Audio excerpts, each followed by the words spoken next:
చౌకీదార్ చోర్ పదప్రయోగం విషయంలో సుప్రీంకోర్టు రాహుల్ గాంధీకి ధిక్కరణ నోటీసులు ఇచ్చింది.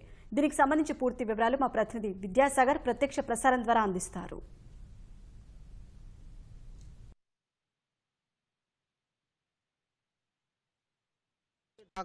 కోర్టు ధిక్కరణ పిటిషన్పై నేడు సుప్రీంకోర్టులో విచారణ కొనసాగింది. దీనిపై సిజేఐ నేతృత్వంలోని త్రిసభ్య ధర్మాసనం విచారణ చేపట్టి రాహుల్ గాంధీకి కోర్టు ధిక్కరణ నోటీసులు జారీ చేయడం జరిగింది. ప్రధానంగా నిన్న రాహుల్ గాంధీ దాఖలు చేసినటువంటి అఫిడవిట్లో ఎక్కడా కూడా క్షమాపణ అనేది కోరలేదు.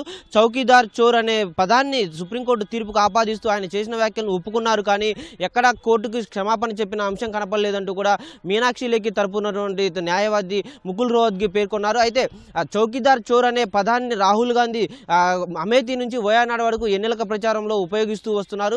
ఈ ఎన్నికల ప్రచారంలో సుప్రీంకోర్టు రఫేల్ తీర్పుకు సంబంధించిన ఇచ్చినటువంటి తీర్పులో ఈ పదాన్ని వాడిందంటూ కూడా ఆయన చేసినటువంటి వ్యాఖ్యలపై భాజపా ఎంపీ మీనాక్షి లేఖి కోర్టు ధిక్కరణ పిటిషన్ దాఖలు చేశారు. దీనిపై వివరణ ఇవ్వాలంటూ గతంలో సుప్రీంకోర్టు నోటీసులు రాహుల్ గాంధీకి ఇచ్చింది. అయితే దానిపై ఎక్స్ప్లెనేషన్ మాత్రమే కోరింది. అందుకే దాని మీద తాను చేసిన వ్యాఖ్యలకు విచారం చేస్తున్నానన్న పదాన్ని ఉపయోగిస్తూ అఫిడవిట్ దాఖలు చేసినట్టుగా కూడా రాహుల్ గాంధీ తరపు న్యాయవాది అభిషేక్ మను సింఘి తెలిపారు కోర్టుకి.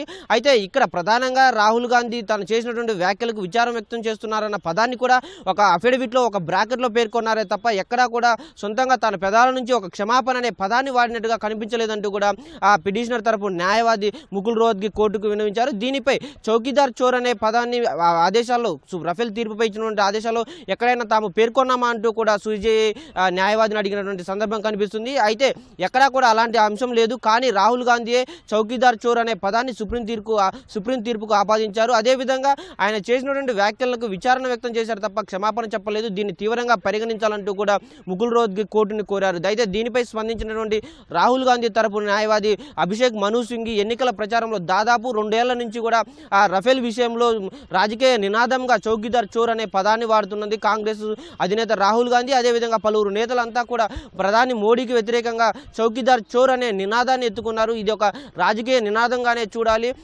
ఎన్నికల ప్రచారంలో హడావుడిలోనే ఆ పదం సుప్రీంకోర్టు తీర్పుకు ఆపాదించాల్సి వచ్చింది. ఒక తప్పుగా దొరికినటువంటి పదాన్ని చూడాలి. అంతేవిధంగా ఎక్కడా కూడా సుప్రీంకోర్టు ఎక్స్ప్లెనేషన్ మాత్రమే కోరింది కాబట్టి దానికి ఎక్స్ప్లెనేషన్లో భాగంగానే విచారణ వ్యక్తం చేస్తున్నట్టు రాహుల్ గాంధీ అఫిడవిట్లో పేర్కొన్నారని చెప్పేసి కూడా అభిషేక్ మను సింఘి కోర్టుకు తెలిపారు.